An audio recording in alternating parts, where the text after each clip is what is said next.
코로나 사태로 인해서 그러지 않아도 점점 짧아지고 있는 봄, 이 봄의 아름다움을 올해는 제대로 만끽하지도 못한 채 여름을 맞을 것 같다는 생각이 듭니다.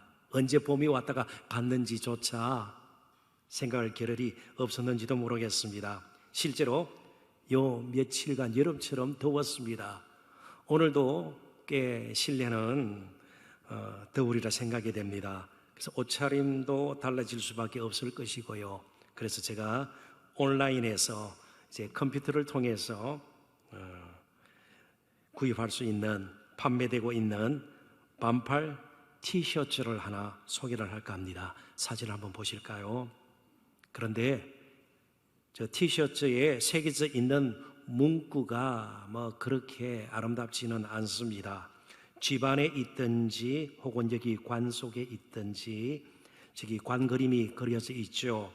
Stay home or stay here in the coffin. 그러니까 밖에 괜히 나다니다가는 관 속에 들어갈 수도 있습니다. 죽을 수도 있습니다. 그런 뜻이에요. 다소 자극적인 문구가 새겨진 티셔츠입니다만 코로나 사태로 지금 큰 공경에 처한 미국에서는 팔릴 만한 옷이라고도 생각이 됩니다. 그래도 혹시 여러분들께서 구매衝動을 못 이기고 저 티셔츠를 사입고 싶은 분들은 12불 99전 정도 합니다. 하나로 16,000~17,000원이면 구입할 수 있습니다. 굳이 안 사셔도 괜찮습니다. 그런데 제가 특별히 이 문구를 여러분들에게 소개하는 이유는 딴 데 있습니다. 이스라엘 백성들에게도 철저한 자기 격리의 때가 있었습니다. 한밤을 그들은 절대로 집 문 밖으로 나가서는 안 될 그런 때가 있었습니다. 아침까지 한 사람도 자기 문 밖에 나가면 안 되었습니다. 바이러스에 감염되는 정도가 아니었습니다. 바로 그 자리에서 죽임을 당할 수 있었기 때문입니다. 그것은 바로 유월절의 밤이었습니다. 출애굽의 밤이었습니다. 아무튼 이스라엘 백성들의 삶과 역사에 가장 큰 영향을 미친 결정적인 순간은 아마도 출애굽의 밤, 유월절의 밤이 될 것입니다. 그만큼 이스라엘의 존재는 출애굽 사건 혹은 유월절 사건을 떠나서는 생각할 수가 없다는 말씀입니다. 본문은 이스라엘 백성들이 자손 대대로 지켜야 할 유월절 규례에 관한 내용을 담고 있습니다. 그들은 규례대로 유월절을 지킬 뿐만 아니고 어린 양을 준비해서 그 어린 양의 피를 그들이 거하던 집의 문 털과 그리고 문 기둥에 뿌렸던 유월절 예식, 의식의 의미를 자녀들에게 가르쳐야 할 책임도 가지고 있었습니다. 이스라엘 백성들에게 그러므로 유월절은 그때가 되면 하나님의 출애굽 역사를 다시 한번 생각하고 거기에 대해서 말씀을 나누고 기념했다가 다시 잊어버리는 그런 절기가 아니었습니다. 그들의 존재와 정체성을 결정짓는 특별한 절기였습니다. 이스라엘 백성들에게만 있는 절기였습니다. 이스라엘 백성들은 시간이 갈수록 그러나 안타깝게도 구약 성경이 그 역사가 우리에게 가르쳐 주듯 유월절을 기념하지 않았습니다. 하나님께서 베푸신 구원의 은혜를 잊어버렸습니다. 애굽에서 종살이 하던 그들을 바로 출애굽의 밤 하나님께서 강권적인 그런 역사하심으로 이스라엘 백성들을 자유로운 하나님의 백성으로 만들어주시고 그리고 약속의 땅 가나안 땅으로 인도하시기 위해서 그들을 이제 애굽에서 떠나게 하셨던 바로 그 밤의 감격 구원을 그들은 점차 잊어버리고 있었습니다. 그 결과 자연스럽게 그들은 우상 숭배의 죄에 깊이 빠질 수밖에 없었습니다. 이제 여기서 좀 더 말씀을 나누기 전에 한 가지 분명한 사실이 있습니다. 그러고 나서 이스라엘 백성들은 계속 무너지기 시작했습니다. 유월절의 밤, 출애굽의 밤, 하나님께서 이루신 구원의 일을 잊어버리면 잊어버릴수록 스스로가 스스로에게 해가 되고 있었습니다. 스스로를 찌르기를 시작했습니다. 그리고 마지막 바벨론에 의해서 나라가 멸망을 타고 맙니다. 출애굽은 그냥 한 족속으로 양치고 염소 치던 한 족속을 출애굽을 기점으로 해서 하나님께서 한 나라로 만드신 엄청난 사건입니다. 이제는 나라가 된 것이에요. 그러나 출애굽의 간격, 유월절을 점점 그들이 시행하지도 않고 잊어버리기 시작하면서 그들은 스스로에게 해를 입히기 시작하고 마지막 주전 586년 바벨론에서 완전히 나라를 잃게 됩니다. 그리고 백성들이 여기저기 흩어지기 시작합니다. 2500년 이상 지나서 오늘날 이스라엘이 생긴 것입니다. 지금 그 땅에 이스라엘이 생긴 것입니다. 우리 또한 그리스도인의 삶을 제대로 살려면, 제대로 예수 잘 믿는 가정으로 신앙의 개성이 이어지려면 유월절 어린 양처럼 우리의 죄를 속하기 위해서 십자가에서 대속의 죽음을 죽으신 예수 그리스도를 늘 기억하고 바라보고 신뢰하고 의지하며 살아야 합니다. 더 나아가서 그런 복음을 날마다 다음 세대에 전해 주어야 합니다. 우리 자녀 손들에게 계속 가르쳐야 합니다. 되새길 수 있도록 도와주어야 합니다. 오늘은 어린이 주일이고요, 특별히 어느 때보다도 암담한 코로나19 시대를 살고 있으면서 또 올해 표후도 신앙의 대물림이 아닙니까? 그래서 딴 것보다도 정말 우리가 아이들에게, 자녀 손들에게 해줄 수 있는 최상의 것이 무엇인가 다시 한번 되새기는 시간이 되었으면 좋겠습니다. 주 예수 그리스도를 빼어버리고, 복음을 빼어버리고, 구원의 은혜를 빼어버리고 아무리 잘해줘도 그것은 계속해서 해를 입히는 것이에요. 아이들에게 해를 입히는 것이에요. 자녀선들을 계속해서 못 살게 만드는 것입니다. 그래서 제일 먼저 해야 할 일이 바로 구원의 은혜를 되새기게 하는 것입니다. 오늘 설교의 제목도 우리의 집을 구원하셨느니라. 정말 구원의 은혜를 함께 누리는 집안인지 우리가 한번 생각해 보자는 겁니다. 그래서 우리는 어린이를 생각하면서 오늘 특별히 본문을 중심으로 몇 가지 주제를 가지고 이 문제를 고민하고 기도의 제목을 삼기를 원합니다. 첫 번째 주제는 대속의 은혜입니다. 이 말은요, 우리 스스로는 존재할 수 없는 인생임을 우리도 확신하고 아이들에게 가르쳐 주어야 된다는 겁니다.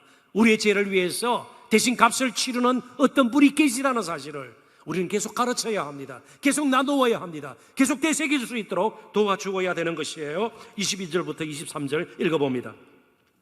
모세가 이스라엘 모든 장로를 불러서 그들에게 이르되 너희는 나가서 너희 가족대로 어린 양을 택하여 유월절 양으로 잡고 우슬초는 특별한 식물이 아닙니다. 굉장히 구하기 힘든 식물이 아닙니다. 어디서나 구할 수 있는 평범한 식물입니다. 심지어 오늘날 빗자루 같은 것, 먼지를 털고 할 때 이스라엘 백성들이 사용했던 것이 바로 우슬초입니다. 그러니까 특별한 값비싼 그런 식물이 아니라는 사실을 먼저 염두에 두셨으면 좋겠습니다. 그 우슬초 묶음을 가져다가 그릇에 담은 피에 적셔서 그 피를 문 임방 털과 좌우 설주 기둥에 뿌리고 아침까지 한 사람도 자기 문 밖에 나가지 말라. 여호와께서 애굽 사람들에게 재앙을 내리려고 지나가실 때에 문 임방과 좌우 문설주의 피를 보시면 여호와께서 그 문을 넘으시고 You will pass over, 넘으시고 유월절이라는 말이 거기서 나왔습니다. 건너뛴다는 것입니다. 재앙을 내리지 않고 건너뛰어서 멸하는 자에게 너희 집에 들어가서 너희를 치지 못하게 하실 것임이니라. 조금 정리를 하십시다. 이스라엘 백성들이 죽음의 재앙을 면할 수 있었던 이유는요, 그들 스스로 언제든지 하나님 앞에 어렵게 설 수 있는 존재였기 때문이 아니었습니다. 그들 또한 다른 사람들, 특별히 애국 사람들과 마찬가지로 하나님이 보실 때는 죄인임에 불과했습니다. 그들이 구원을 얻었던 것은 바로 진문 털과 기둥에 뿌려진 어린 양의 피 때문이었습니다. 어린 양이 피를 제공하기 위해서는 어린 양은 죽어야 했습니다. 희생이 있었던 것입니다. 값을 치르는 것이 있었습니다. 그 피를 보고 멸하는 자가 지나간 것입니다. 그래서 집 문 밖으로 나가면 안 되었습니다. 그들도 죄인이기 때문에 하나님 보시기에 정말 죄인이기 때문에 죽음의 재앙을 면할 수 있는 그런 처지가 못 되었습니다. 저와 여러분들도 마찬가지입니다. 인간은 누구든지 전적으로 부패하고 타락한 존재입니다. 자신의 의로, 우리의 경건으로 우리가 지금까지 행한 여러 가지 선행과 공적을 다 합쳐도 그것으로 하나님 앞에 설 수 없습니다. 그거 들고 문 밖으로 나갔다가는 틀림없이 죽임을 당하게 됩니다. 하나님 앞에 설 수 있는 자, 스스로 의를 가지고 설 수 있는 자는 한 사람도 없습니다. 먼저 우리 자신이 허물과 죄로 죽었던 그런 자임을 인정할 필요가 있습니다. 우리끼리는 따질 수 있어요. 인종차별, 이번에 코로나 사태로 막 혐오 바이러스가 생기지 않았습니까? 그러나 하나님 앞에서는 인종 관계 없습니다. 재산을 많이 가지고 있는가, 덜 가지고 있는가, 우리는 따지지만 하나님은 그거 따지지 않습니다. 학벌은 어떤가, 외모는요, 사람은 판단합니다. 하나님은 그것으로 판단하지 않습니다. 우리가 가진 신분이 무엇인가, 어디에 거주하는가, 나이는 어떻게 되었고, 그의 가정의 배경은, 삶의 환경은, 그리고 여러 가지 이력과 경력은 무엇인가, 우리끼리는 문제가 될 수 있지만 하나님은 전혀 문제가 되지 않습니다. 오직 어린 양의 피가 묻어 있는가, 뿌려졌는가, 그것이 문제입니다. 우리는 하나님 앞에 도저히 우리 스스로의 힘으로는 설 수 없는 존재입니다. 우리 스스로에게는 우리 자신을 구원할 능력이 조금치도 없습니다. 살 길은 오직 하나밖에 없습니다. 여러분 잘 아시는 요한복음 14장 6절을, 거기에 우리의 살 길이 분명히 나타나고 있지 않습니까? 예수께서 이르시되 내가 곧 길이요 진리요 생명이니 나로 말미암지 않고는 아버지께로 올 자가 없느니라. 오직 예수님만이 우리의 살 길이에요. 그러므로 우리가 대속의 은혜를 받고 사는 존재라면, 지금도 살고 앞으로도 살게 될 것이라면 언제가 가장 위험한가, 언제가 가장 불행한 순간인가, 이걸 우리는 잘 구분할 수 있어야 합니다. 분별할 수 있어야 합니다. 가장 위험하고 불행한 순간은 예수님 없이도, 하나님 없이도, 은혜 같은 거 필요 없이 언제든지 내 힘으로 무엇인가를 해낼 수 있다는 그릇된 자신감에 빠질 때예요. 충분히 내 힘으로 내 인생을 스스로 개척해 나갈 수 있다고 생각할 때가 가장 불행한 순간입니다. 가장 위험한 순간입니다. 그래서 자신이 크게 보이고 다른 사람에 비해서 특별하게 보이고, 세상적으로 말이죠. 그럴 때 오히려 우리는 위험을 감지하고 스스로 낮출 필요가 있습니다. 그럴수록 우리는 하나님 앞에 더 겸손히 무릎을 꿇고 예수 그리스도의 대속의 은혜를 마음에 담을 필요가 있습니다. 이쯤에서 저는 아주 짧은 시를 하나 여러분들에게 소개할까 합니다. 송동연 시인의 저 줍니다라는 제목의 시인데요, 저 줍니다, 이중적인 의미가 있습니다. 해가 스산에 지다, 떴다 지다 할 때 그 저 진다, 저 줍니다, 그런 의미도 있지만 충분히 이길 만한 힘이 있어도 져준다, 마치 하나님께서 창세기 32장에도 나와 있는 것처럼 야복 강가에서 하나님이 야곱과 씨름하면서 져주셨습니다. 야곱을 살리려고요, 야곱을 회복시키려고요, 야곱을 다시 세우도록 하나님이 씨름해서 져주신 것처럼 이중적인 의미가 있습니다. 짧은 시죠. 벌써 다 보셨죠? 이걸 과학적으로 분석하고 이러면 재미가 없어요. 그냥 시가 담고 있는 내용만 저희들이 받아들이면 좋을 것 같습니다. 해가 집니다. 아니, 져줍니다. 그래서 달이 돋거든요. 별들도 또랑또랑 눈 뜨거든요. 태양은 휘황찬란합니다. 어찌 보면 막 영광스러워요. 그죠? 거기에 생명이 달려 있어요. 그래서 식물들도 자라고 우리도 살고 있지 않아요? 그렇습니다. 그럼에도 불구하고 때가 되면 져준다.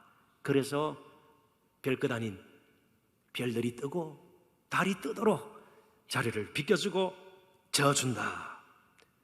오늘 그리스도의 아름다움은 바로 이런 낮춤과 져줌이 있다고 생각이 돼요.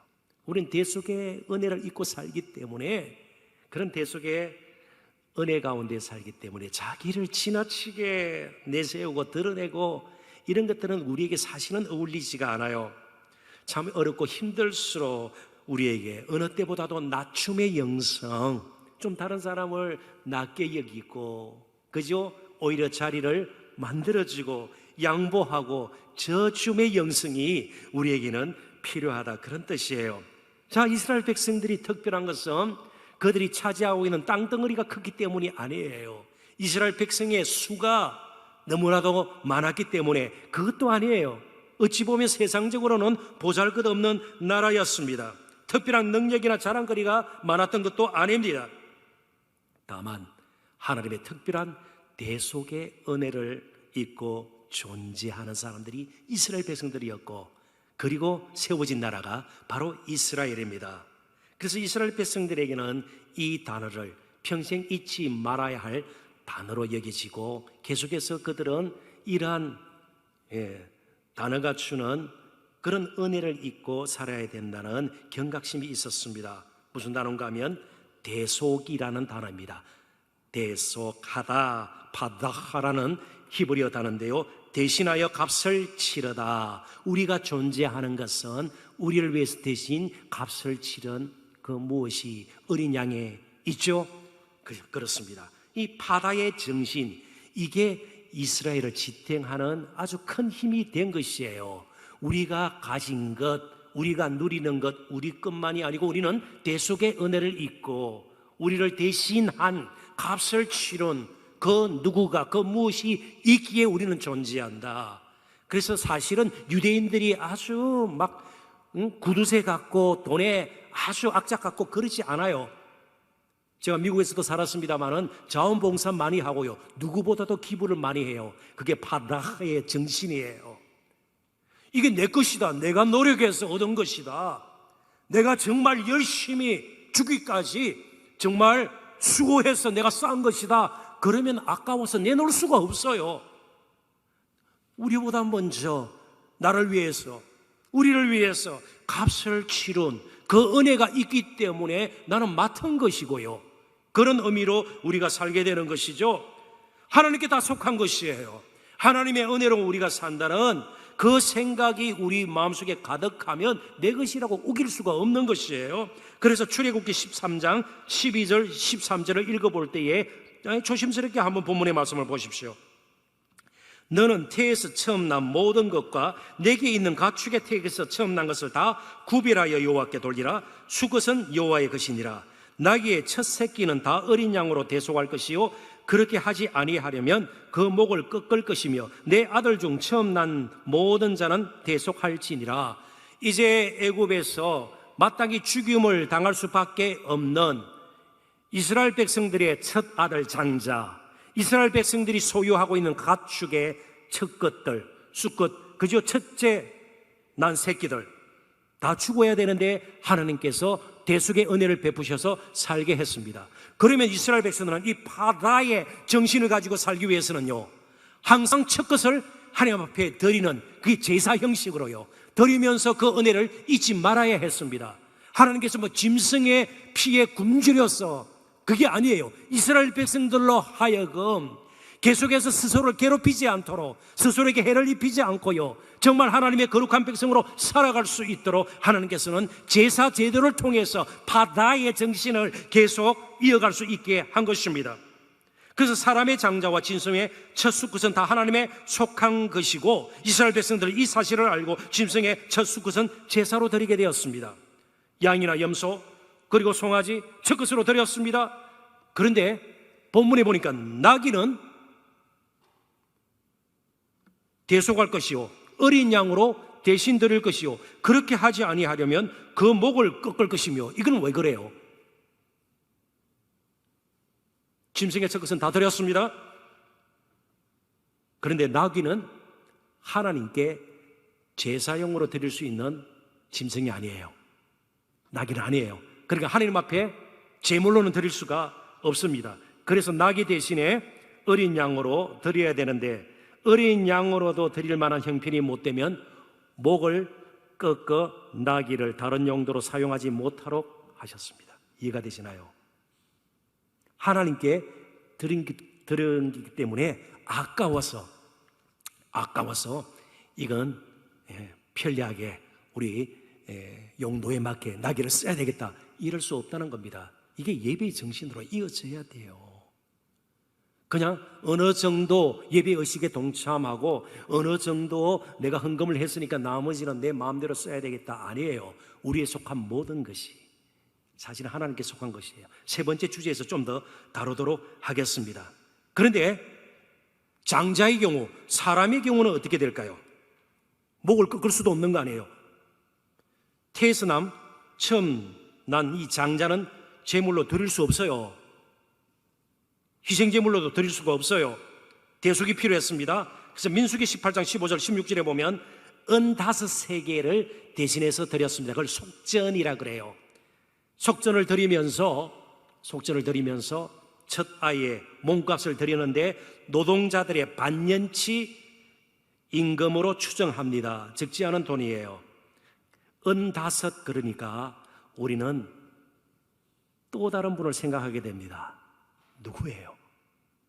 은 30에 팔리셨다가 결국 우리의 죄값을 치르시기 위해서 십자가에 못 박혀 대속의 죽음을 죽으신, 그래서 우리를 물리적으로 애굽에서 벗어나 출애굽의 복을 누리도록 하신 것이 아니라 죄와 사망과 마귀와 율법의 권세에서 건져주신 주 예수 그리스도를 우리를 생각하게 되는 것이에요.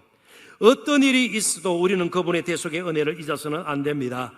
이 코로나 사태 가운데서도 우리는 더욱 깊이 예수 그리스도를 생각해야 돼요. 그분의 십자가를 생각해야 돼요. 마음에 다시 새길 수 있어야 합니다. 그리고 나서 이제 우리가 책임져야 할 일이 남아 있습니다. 두 번째 주제가 신앙의 유산입니다. 우리 아이들에게, 자녀손들에게 가장 가치 있고 좋은 것을 물려주어야 되는데 그게 뭘까요? 아파트일까요? 땅덩어리일까요? 보석일까요? 뭘까요?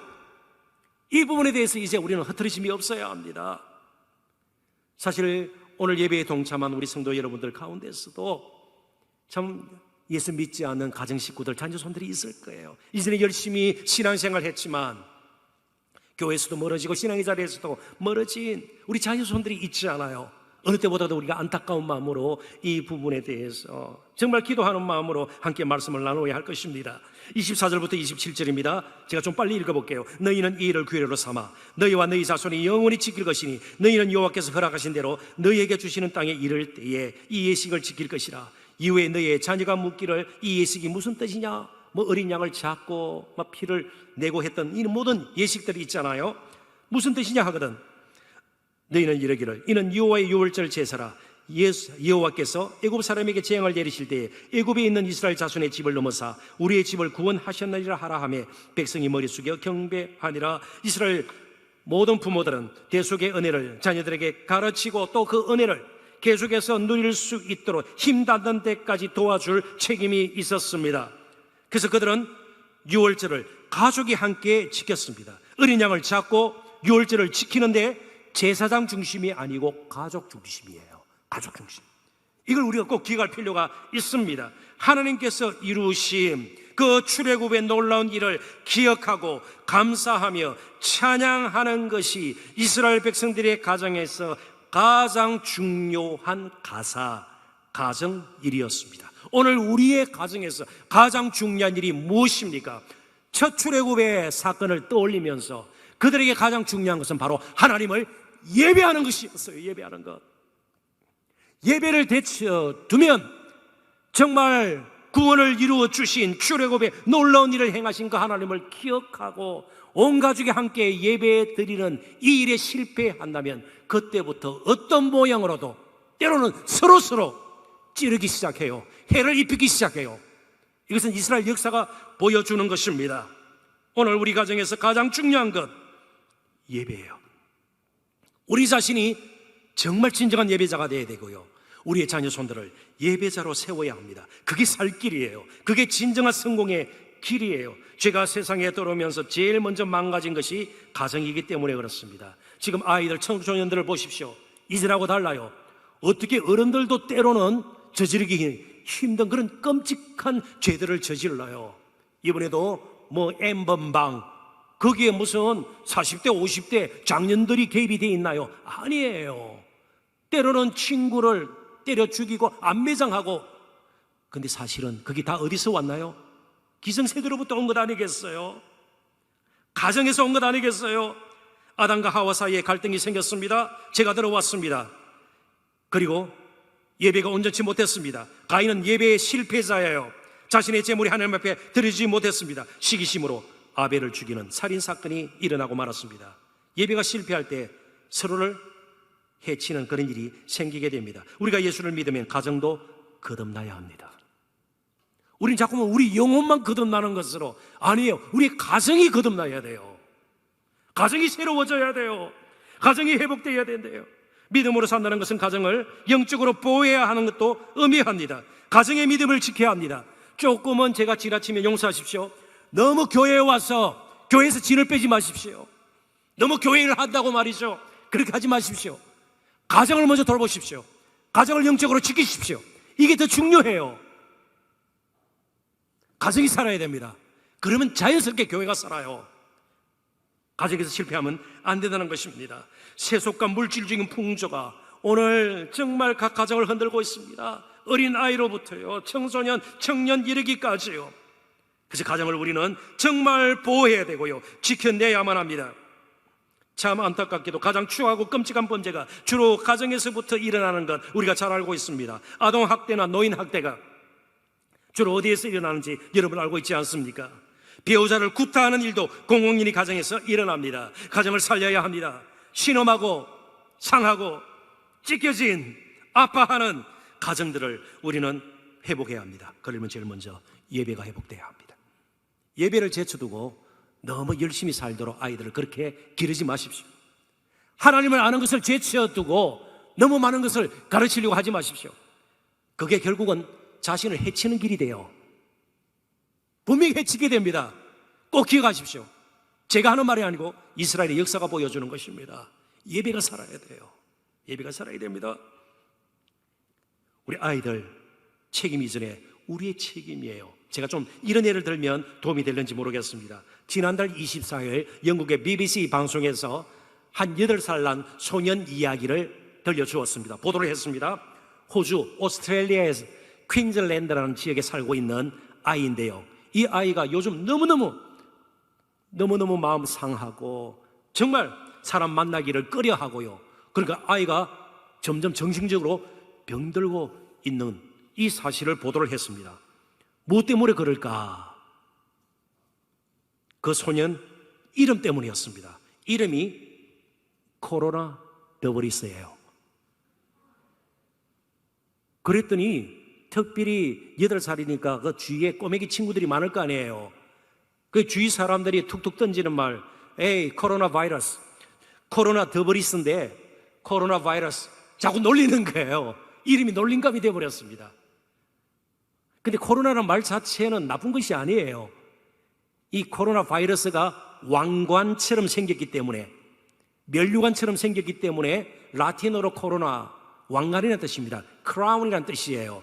그래서 아마 그 부모가 왕처럼 살아라 그래서 코로나라 이름 지었는데 이런 일이 일어날 줄 어떻게 알았겠어요? 아이가 너무 힘든 거예요.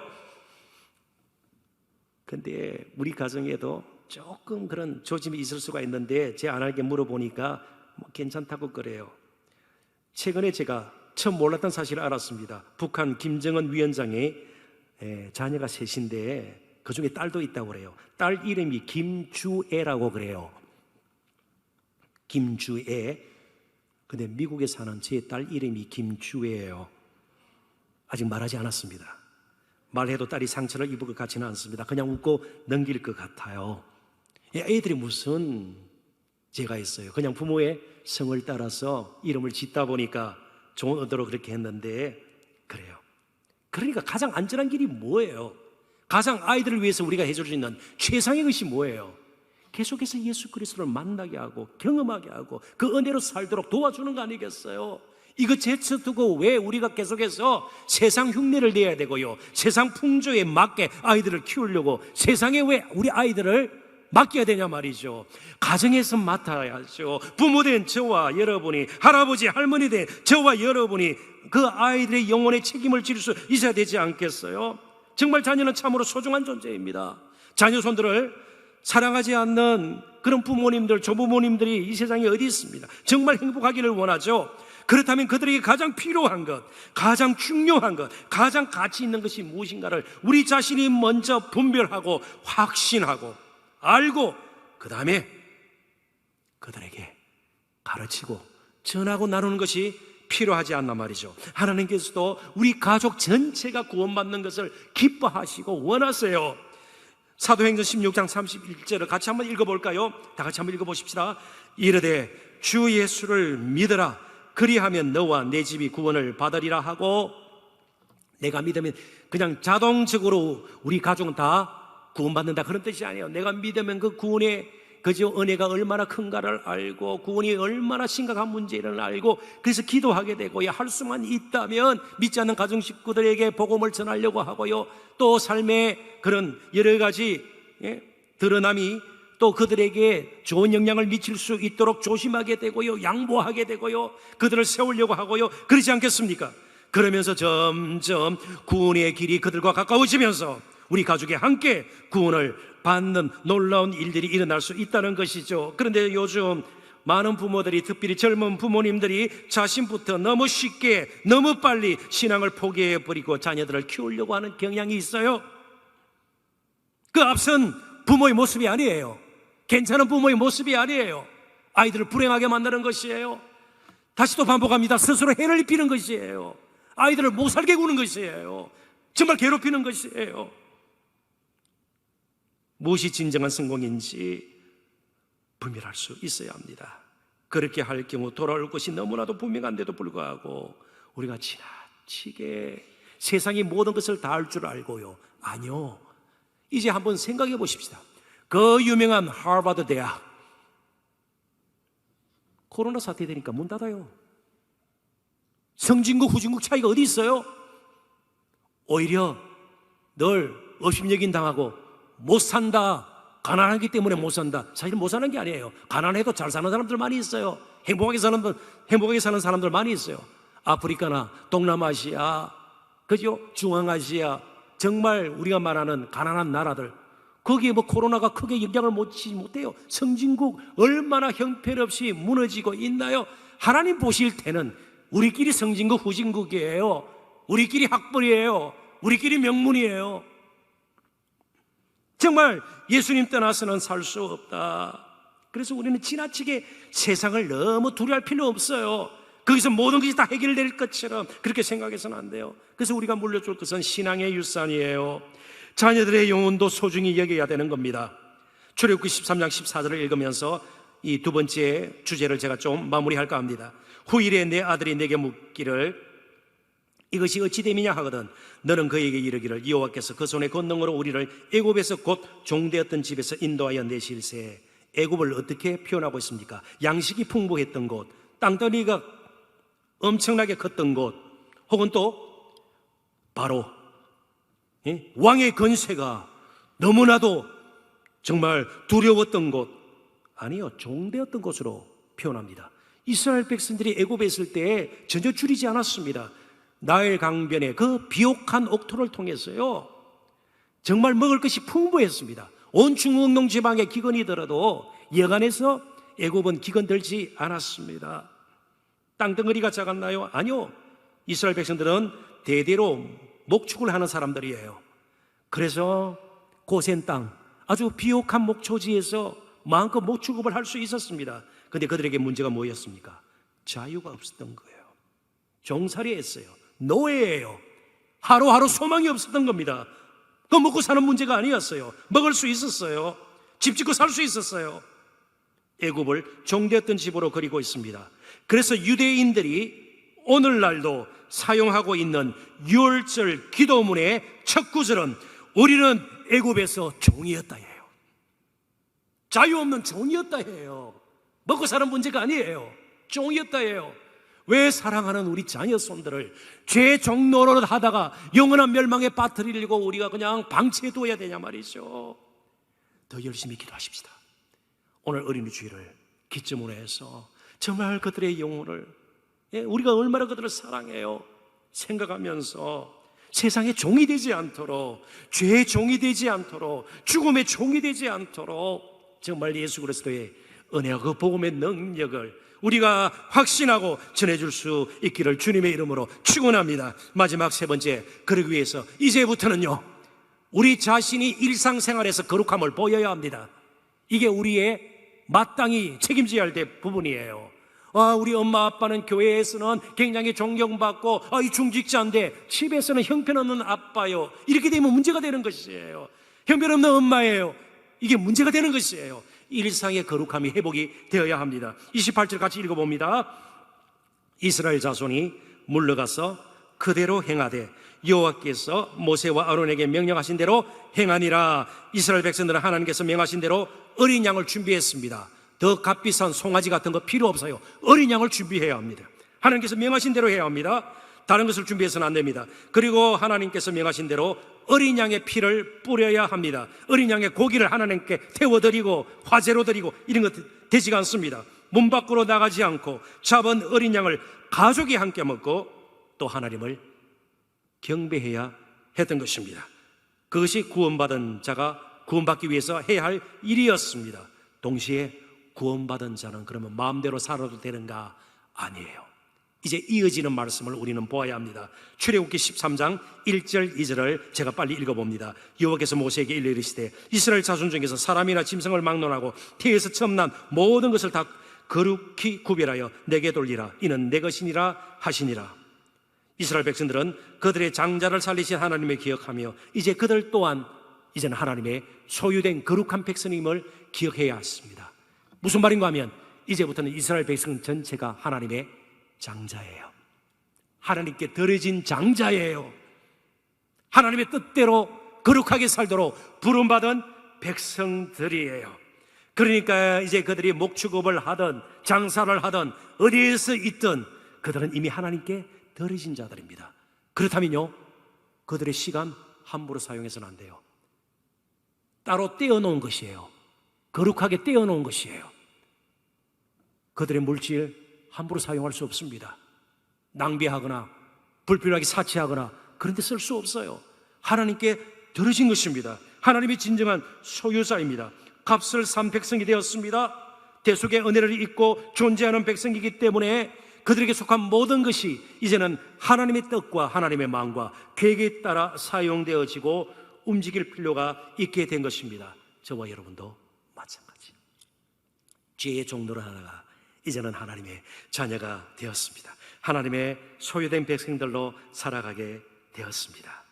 이제는 우리가 우리의 인생의 주인 노릇하는 거 멈추어야 합니다.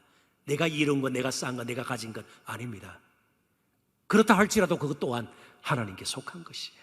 하나님께서 우리에게 맡겨 주신 것입니다. 진정한 자유는 그래서 우리가 우리 인생의 주인, 왕이 되어서 마음대로 사는 것이 아닙니다. 그럴수록 우리는 더 해를 스스로에게 입힙니다. 마음의 평강과 안식을 잃게 됩니다. 새로 맞이한 바로 그 주인, 그 왕에게 내 인생을 맡길 때 진정한 안식이 찾아올 것입니다. 진정한 평강과 만족과 기쁨이 오게 될 것입니다. 고린도전서 6장 19절 20절 함께 읽고 말씀을 맺도록 하십니다. 다 같이 한번 읽어볼까요? 너희 몸은 너희가 하나님께로부터 받은 바 너희 가운데 계신 성령의 전인 줄 알지 못하느냐? 너희는 너희 자신의 것이 아니라 값으로 산 것이 되었으니 그런즉 너희 몸으로 하나님께 영광을 돌리라. 아멘. 기도하겠습니다.